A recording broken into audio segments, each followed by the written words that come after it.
Mtukufu Rais, karibu sana hapa meteorological site industrial area. Tumefurahi sana.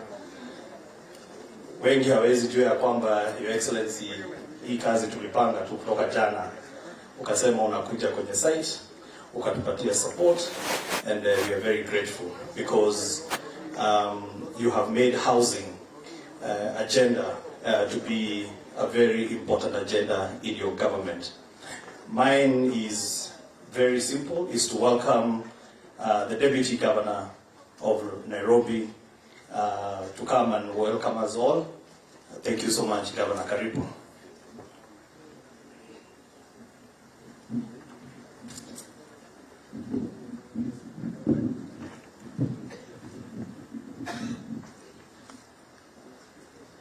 Your Excellency, the President of the Republic of Kenya and Commander-in-Chief of the Kenya Defence Forces, Dr. William Samoei Ruto, Cabinet Secretaries here present, Members of Parliament, and all invited guests. Mine is really very simple, is to welcome you to this site, Your Excellency, and to express our gratitude as the people of Nairobi for taking the first step to come and support the program that is going to house our residents.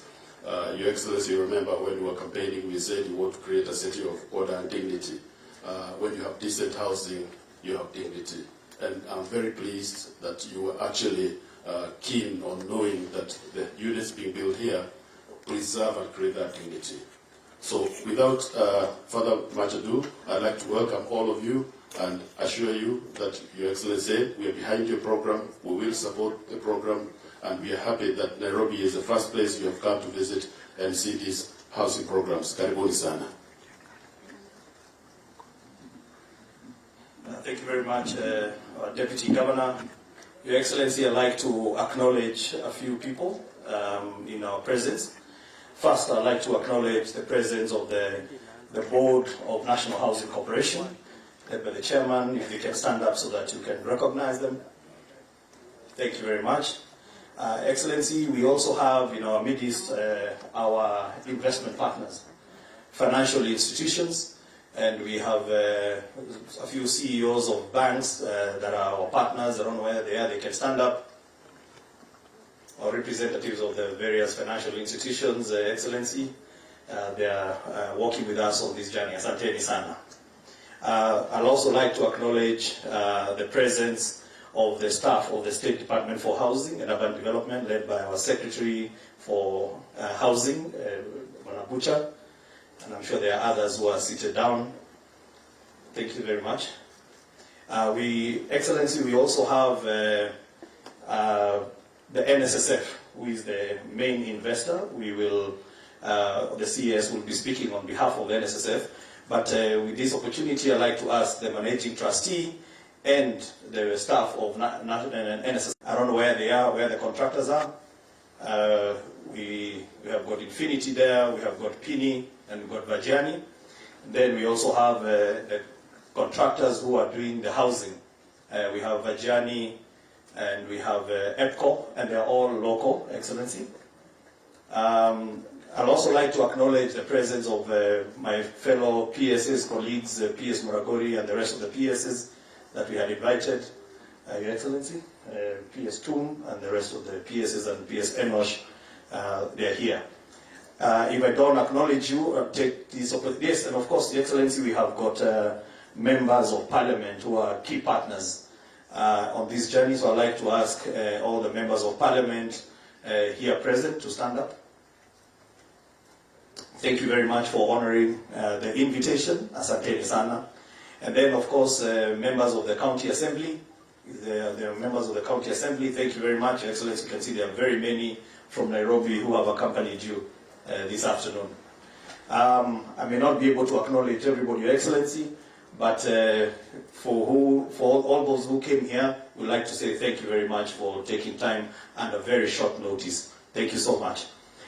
I would like to take this opportunity, Your Excellency, now to invite our CS for Labour, CS Chilugui, to come and make his remarks.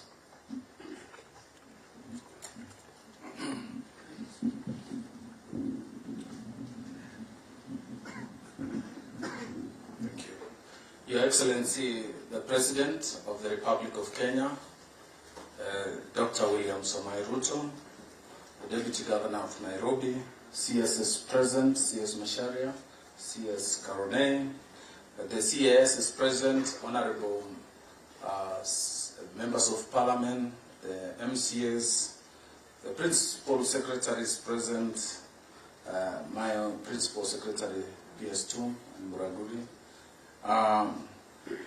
the Chair Board of Trustees, the trustees, ladies and gentlemen, good afternoon. National Social Security Fund was established in 1965 through an Act of Parliament and was initially operated as a department of the Ministry of Labour until 1987, when NSSF Act was amended to transform the fund into a state corporation under the management of Board of Trustees. This fund was established as a mandatory source in case of permanent disability, basic assistance to the needy dependents in case of death, and monthly life pension upon retirement. This led to a assenting of National Security Fund Act number 45 of 2013 on 24th of December 2013 that established two funds, namely Pension Fund and Provident Fund, to provide contributions to a payment of benefits out of these funds. Unfortunately, Your Excellency, this act was rendered unconstitutional by our courts in the judgment given on Monday, 19th of September 2022.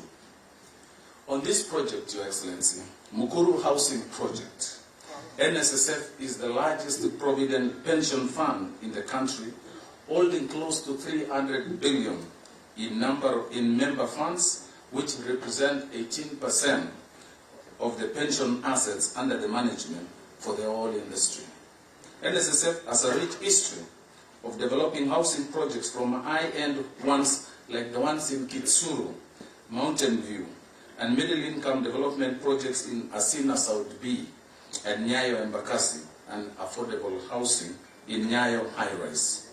These are some of the largest and the most livable developments in the country.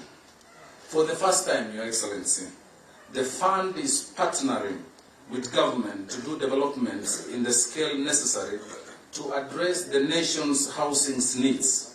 This partnership is the first solid step towards achievement of your administration's commitment for the 250,000 housing units.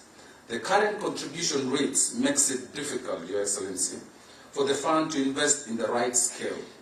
It is therefore a national imperative for the new rates to be unlocked to allow the fund to play its rightful role, like similar funds in countries like Singapore. The RPA and NSSF Act allows members to take up to 40% of their savings for paying deposits towards home ownership plan. The current NSSF rates cannot afford a member even the legal fees. So for the fund to effectively execute this project, the government through the National Treasury will need to streamline the project execution framework for expeditious and low-risk implementation. So, in conclusion, Your Excellency, we are happy to participate in one of the flagship projects that you have personally initiated. And we know this will contribute towards social security in terms of housing and retirement of our working people. So, with those, NSSF is happy. We have planned for this investment, and we will journey with the government in partnership as we offtake any other project that may come. With those many remarks, Your Excellency, I thank you.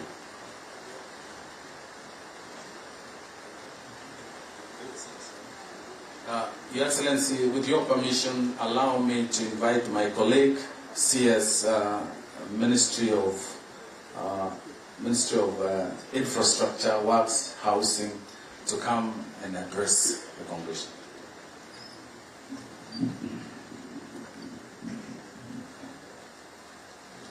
Your Excellency, President William Ruto, my fellow Cabinet Secretaries present, Excellency, Deputy Governor of Nairobi, my good friend James Joy Mushiri, members of Senate, and National Assembly present, ladies and gentlemen, Your Excellency, today indeed is a very special day because we are actualizing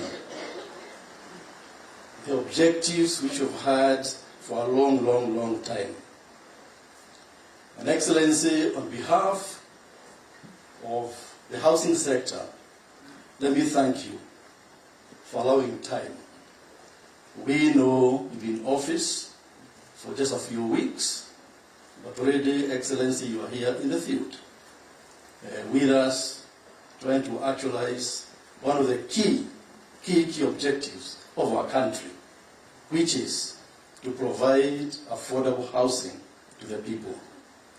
Excellency, we have three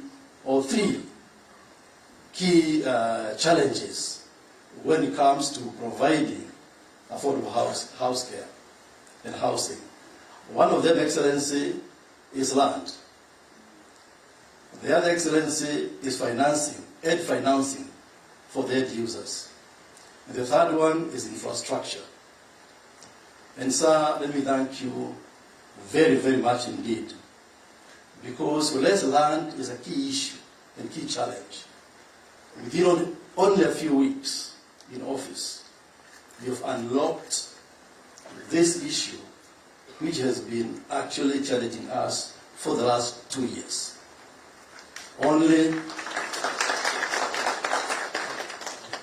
You only got inaugurated, Excellency, 13th of September.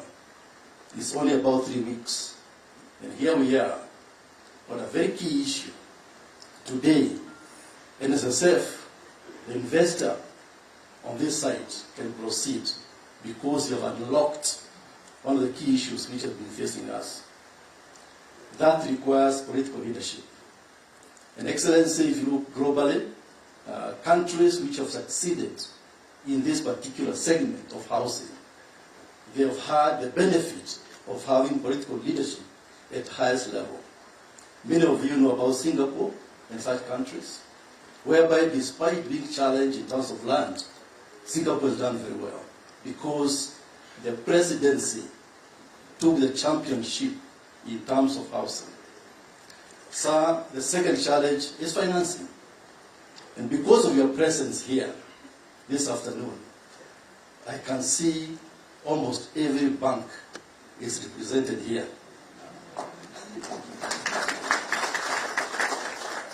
All the big hitters are here. Excellency, you saw when they were asked to stand up. It demonstrates that indeed financing follows power. I can see all the big banks are here. I don't want to mention them by name. They know themselves. And so, Excellency, today if you asked them to leave checks behind to say they are supporting this project, Excellency, we shall be having a surplus this afternoon. And so because of your presence, we have now the appetite by the banking sector, which will unlock that key challenge of financing. And through the Kenya Refinance Mortgage Company, we shall also have more success in terms of financing affordable mortgages. Lastly but not least, Excellency, is about infrastructure. You cannot have housing without proper infrastructure. Roads, water, electricity, sanitation. And so all those go together, hand in hand. And so that's why, Your Excellency, you are seeing all those key factors of production for housing put together, courtesy of your leadership. That's why, indeed, we are very expectant going forward that we will achieve what is going to be the big one, not the big four, big one agenda in your administration, which will be actually housing. With those few remarks, Excellency, it's my privilege and duty to invite you, Excellency, to make your remarks. Asante sana James. Asante sana. Tafadhali tuketi chini. Mawaziri wote mlio hapa, ndugu wananchi wa Nairobi, hamjambo. Kwanza mimi nataka nichukue nafasi hii niwashukuru sana kwa kunipatia nafasi na hawa wenzangu ambao tumechaguliwa na hawa tuweze kuongoza mambo ya taifa letu la Kenya kwa miaka 5 ijayo.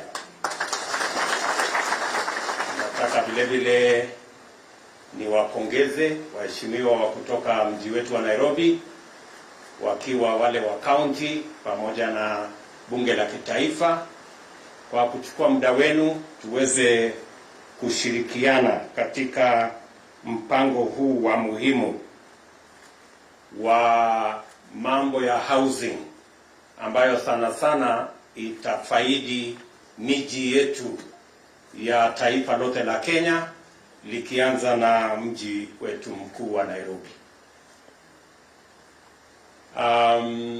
Nataka vile vile niwashukuru mawaziri wetu ambao wamekuwa wakifanya kazi hii.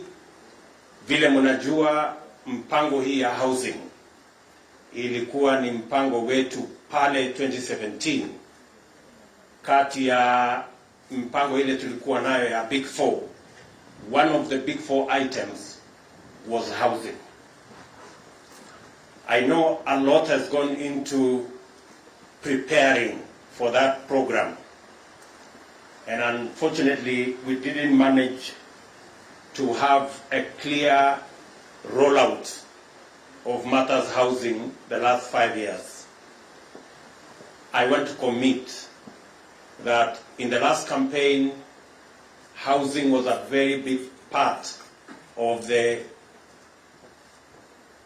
political discussion that we had as a country. And it was a discussion on both sides of the divide. And because it was a discussion on both sides of the divide, I am looking forward to all of us working together from both sides so that we can implement this plan for the benefit of the people of Kenya.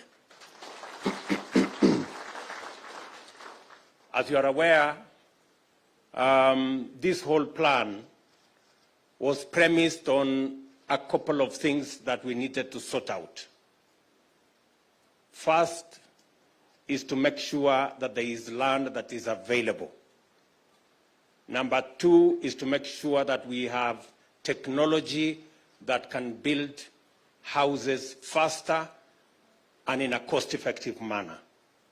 And number three, to make sure there is financing, both for construction and for mortgage, so that this plan can become a reality.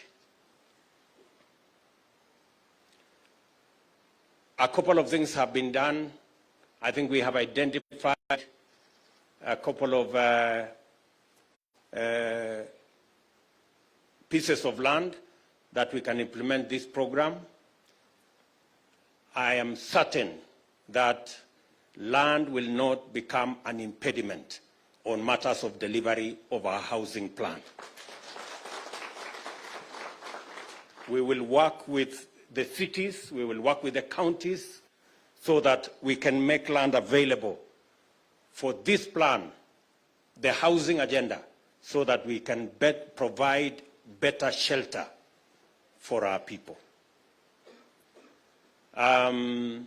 Because I made a commitment to the people of Kenya that housing is going to be a big part of our plan, not just to provide houses, but to create opportunities for employment and for enterprises to grow, provide opportunities for the millions of people who will engage in this enterprise as plumbers, as electricians, as construction workers, as technicians, and a whole lot of people who will be participating in this exercise.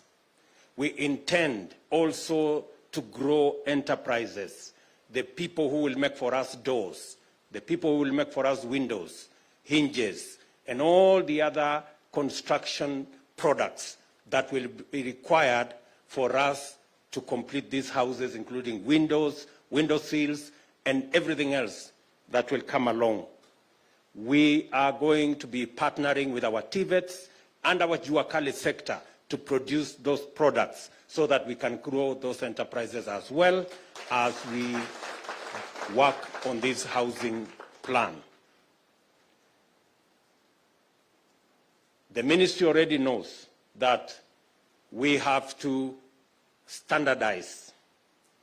And PS Charles Hinga explained to us clearly that if we do not standardize the size, the doors, the windows, the hinges, the window sills, we will continue to be doing designer houses.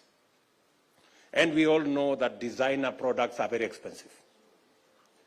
So we have to choose whether we want to do designer stuff or we want to standardize and be able to produce these products, whether they are windows, whether they are doors, window sills, and all the other products en masse, by making sure that in Kenya it should be known that a window is this size, a door is this size, hinges are this size, and that way we can provide for mass production of these products so that we can reduce the cost of these products. If they are produced en masse, we leverage on the economies of scale and be able to produce at a cheaper price and therefore reduce the cost of construction of our houses for the benefit of those who want to own these homes.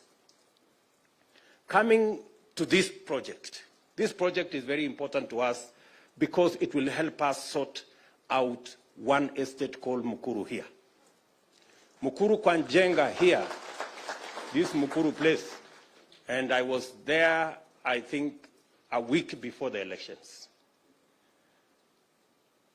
Mukuru here has 110,000 households on about 700 acres. And the story of Mukuru is a story that needs to be written because Mukuru is the only place you pay to go to the toilet. You pay 170% for water that others are paying in Karen and Lavington. You pay more for electricity than in any part of Nairobi. And yet, these are the people who are the bottom of the pyramid. So, this project, the first priority of this project is to get the people living in Mukuru to come and live here.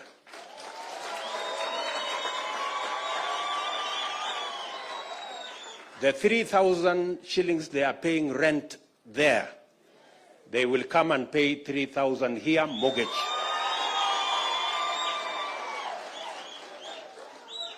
Najua wakati nilikuwa pale Mukuru, niliwaambia wakati huo ya kwamba ile rent mnalipa tutaibadilisha iwe mortgage.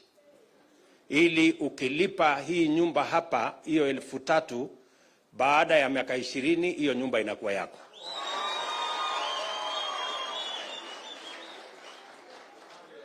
And provide them decent houses. They don't have to pay to go to the toilet. They don't go to the governor. We are going to work with all the other agencies so that these 3,000 acres, we can at least do between 400 and 500,000 housing units that will support the people of Nairobi as we do it elsewhere in Kenya. So, mimi nataka tukubaliane hivi. Tuko na mambo matatu ili tuweze kuwapatia mahali pa kuishi penye dignity, mahali penye heshima hawa watu wanaoishi katika informal settlements. Tuko na mambo matatu ya muhimu. Jambo la kwanza, tunahitaji ardhi. Na hiyo ardhi tutafanya kazi kama serikali na county kuhakikisha kwamba hiyo ardhi inapatikana. Na hiyo ardhi itapatikana na for locals housing, we will make the land available for free. Number 2, tunahitaji pesa ya construction, financing. We need financing. Pole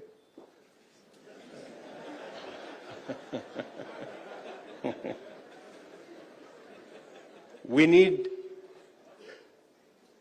financing that can support us to get finances at affordable rates for us to be able to do these projects. The private sector already has come through. We have commitments from different developers who are ready to construct. It are looking like what is a 1-bedroom, 2-bedroom, and the rest of the infrastructure that are required. And then finally, we need an offtake plan.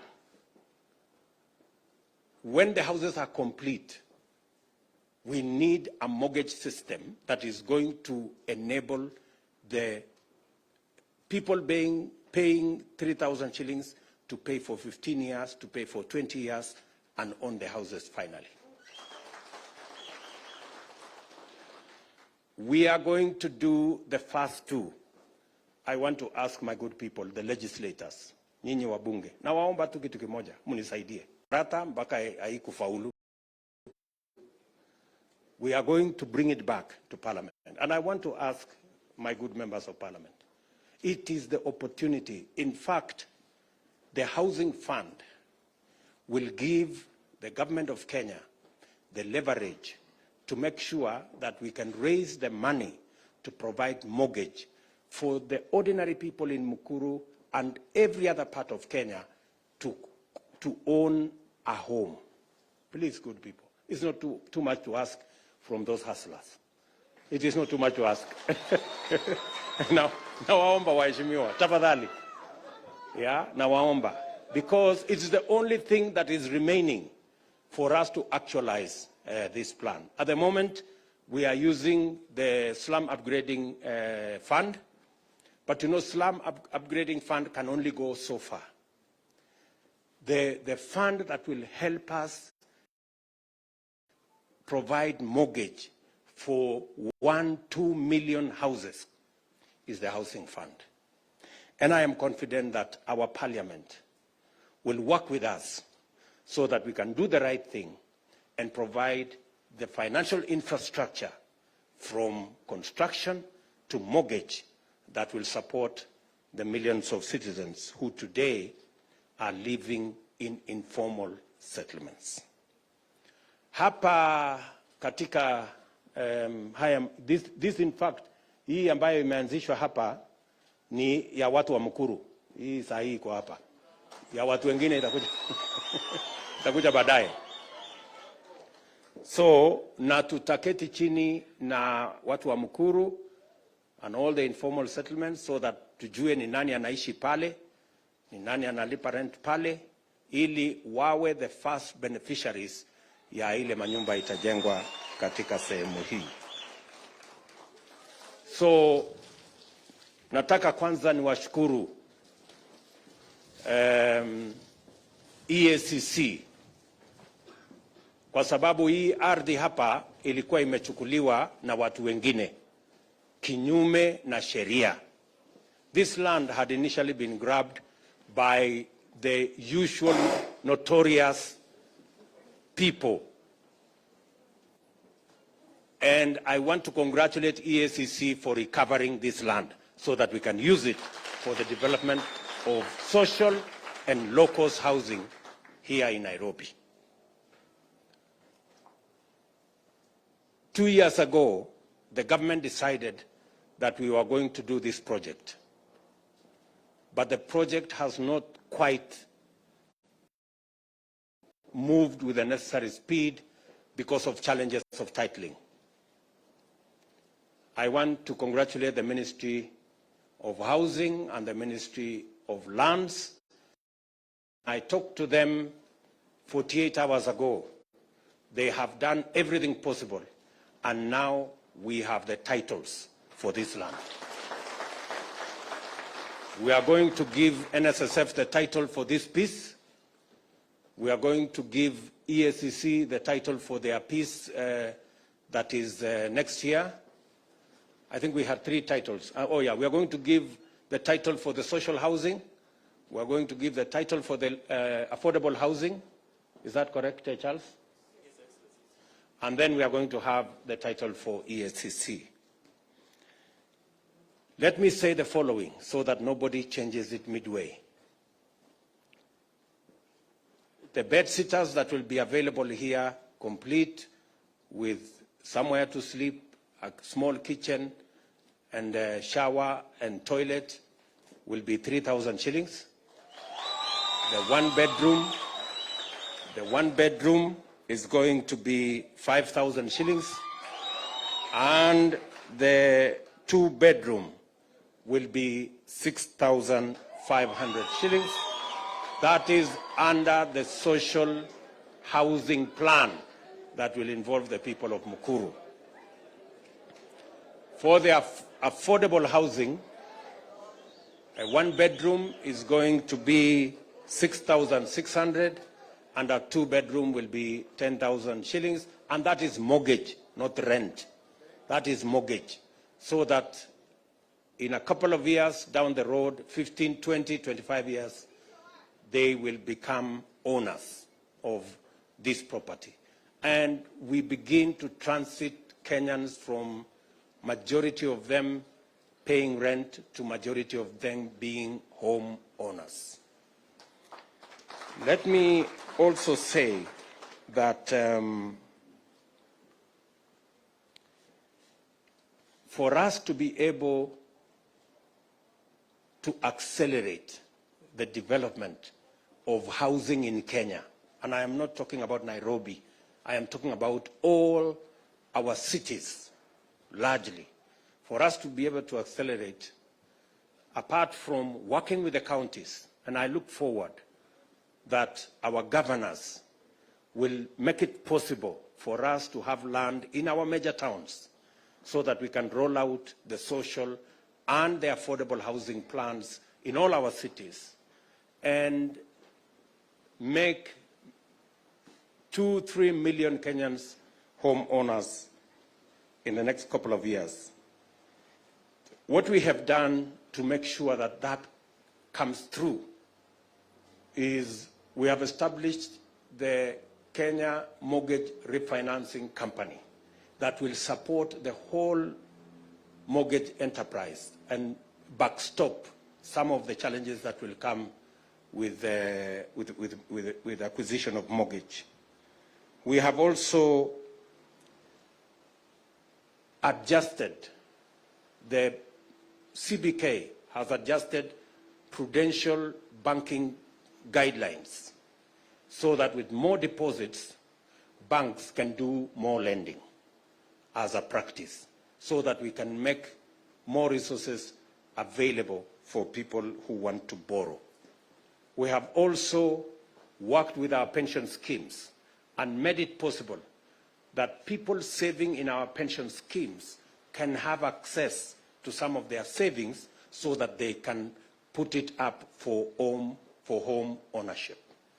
So the pension funds can now use for their pensioners some of the resources that have been saved by pensioners to be able to buy homes under our plan.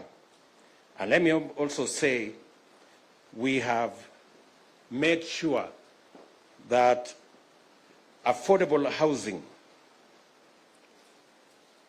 will be made available on a priority basis. We look at who qualifies so that we can put them.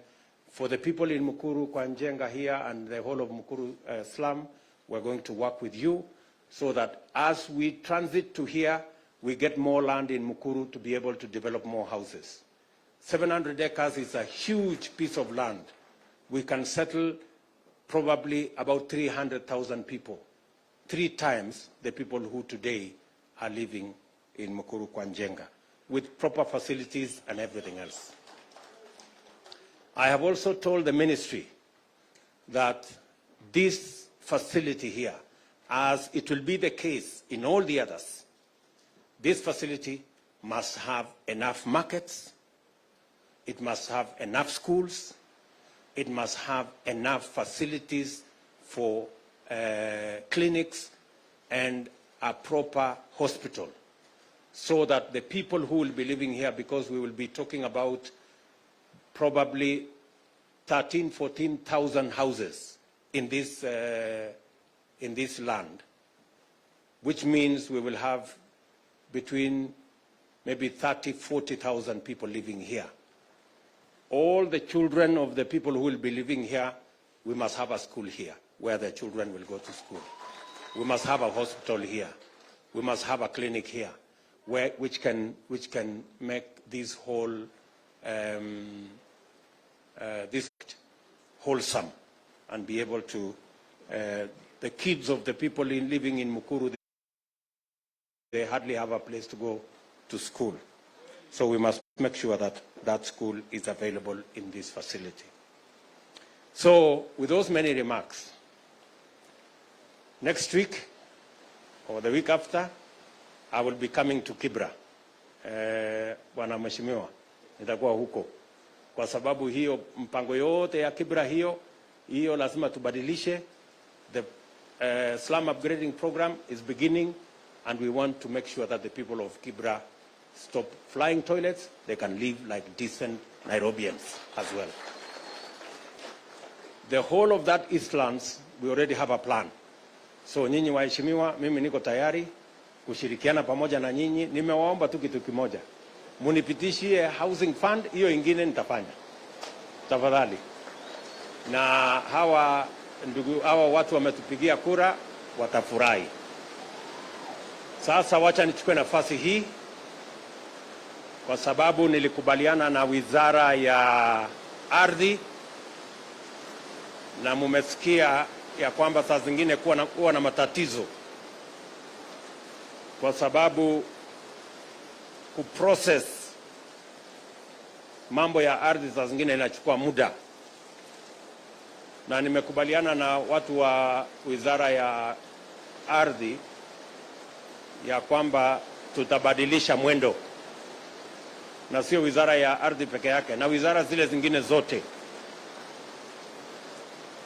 We have to agree on service delivery timelines, so that we are sure when we say we are going to achieve this, we must achieve it in the time we have agreed.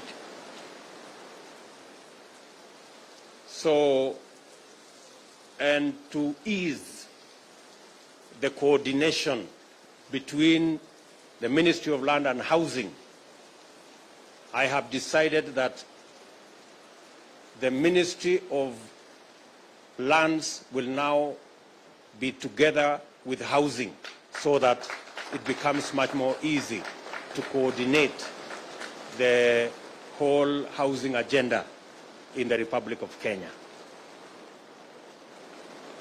So with those many remarks, let me ask the Ministry of Lands to present to us the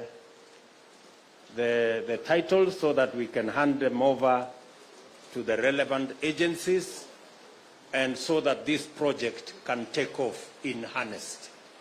Now, contractor and the Ministry of our anchor department of our anchor Ministry of Social Services, Ministry of Labor, and especially NSSF. Now you have no reason why this project cannot move with speed. Kwa sababu title tunawapatia hapa saa hizi, sasa hii kazi isonge. Na mkipata matatizo, mnajua mahali ya kunipata. Mtasukumana.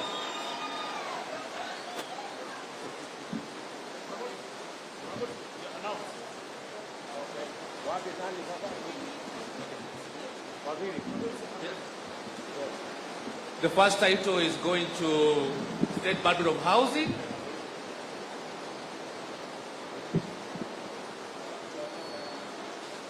Pigia makofi.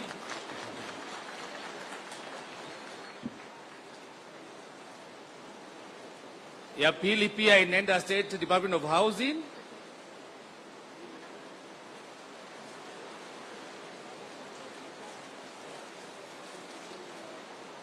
EACC. Haya, mpigie makofi. Yeah.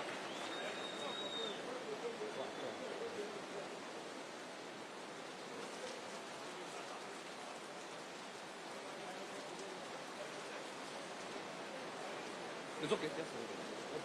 Just stay there.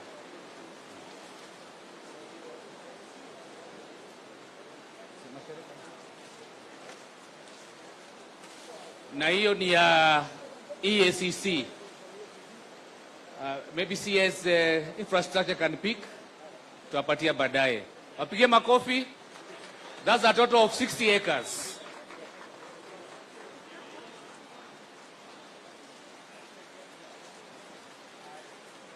Thank you.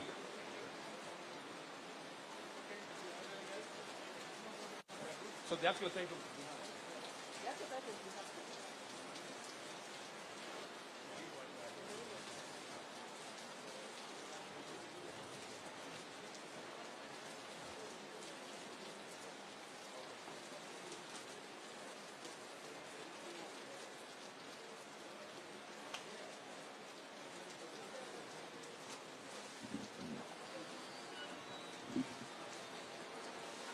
Asante, tunashukuru sana Mheshimiwa Rais kwa kupata nafasi fauka ya baraka ya mvua, lakini kwa sasa ninaomba kwa heshima tafadhali sote tuweze kusimama kwa minajili ya wimbo wa taifa.